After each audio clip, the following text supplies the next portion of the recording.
Good morning, this is your Kelso Report for Wednesday, November 14th. I'm your host, Clark Kelso.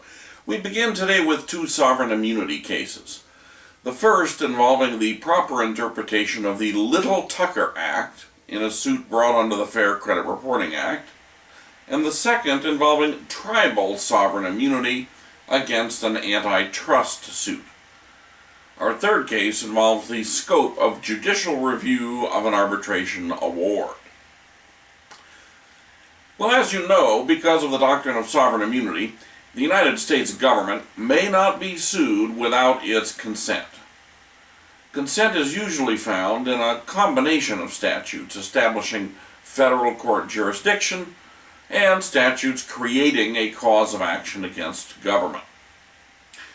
In United States v. Borms, the Supreme Court considered the question whether the Little-Tucker Act, which provides that the district courts shall have original jurisdiction of a civil action against the United States not exceeding $10,000 in amount, founded upon any act of Congress, whether the Little-Tucker Act, that language, waives sovereign immunity with respect to damages claims for violations of the Fair Credit Reporting Act.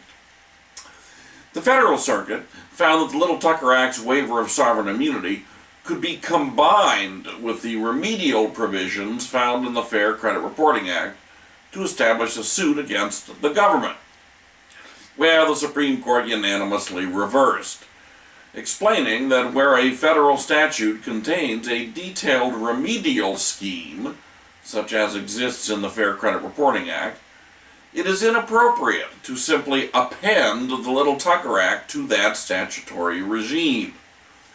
Instead, the remedial provisions of the Fair Credit Reporting Act essentially displace the sovereign immunity waiving provisions of the Little-Tucker Act.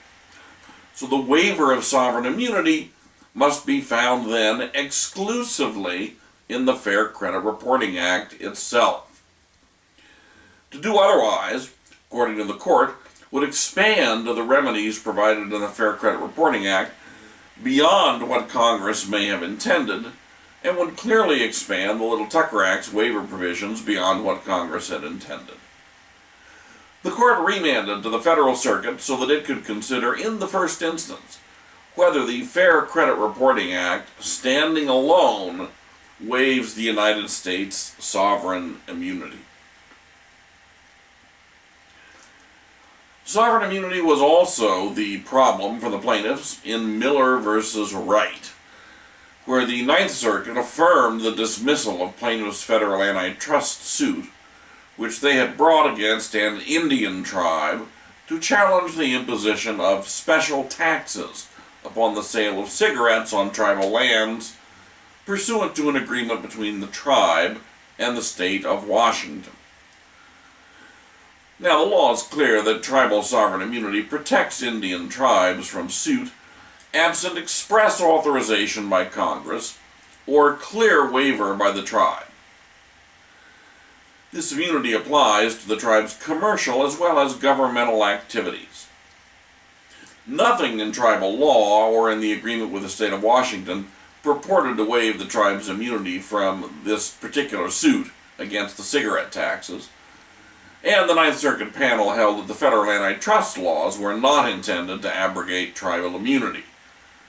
So, the Ninth Circuit easily affirmed the district court's dismissal of the plaintiff's lawsuit. Finally, we turn to arbitration. As I have frequently noted, California courts have a pretty well-established animosity towards arbitration.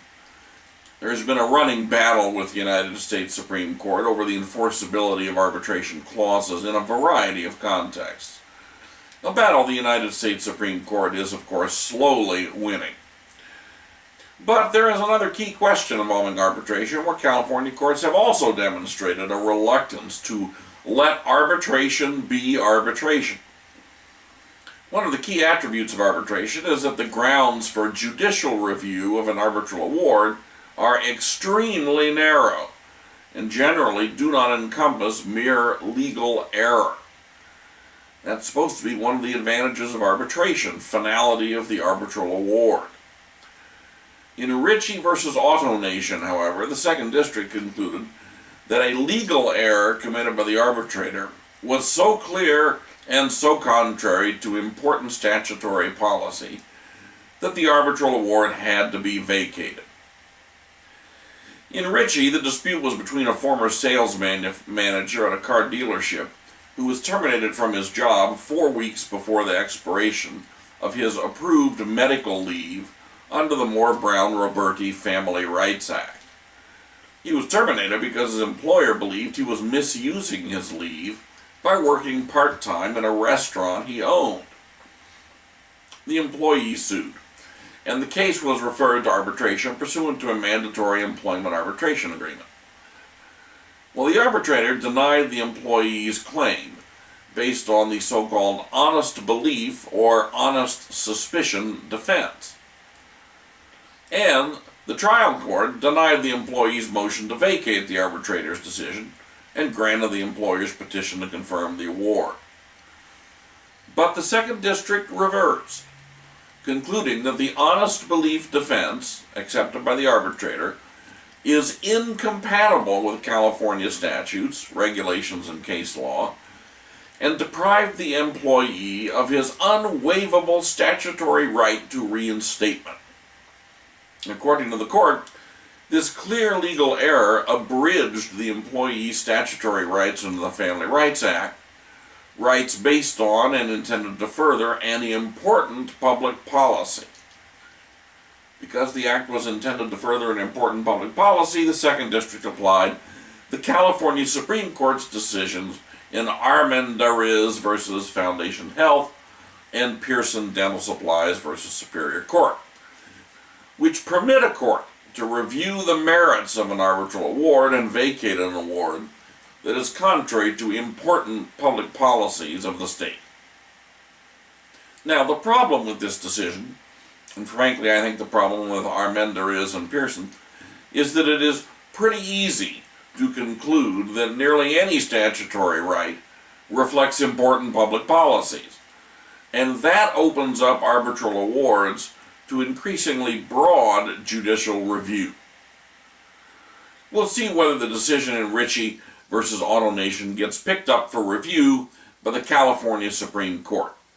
It's an important case about judicial review of arbitral awards.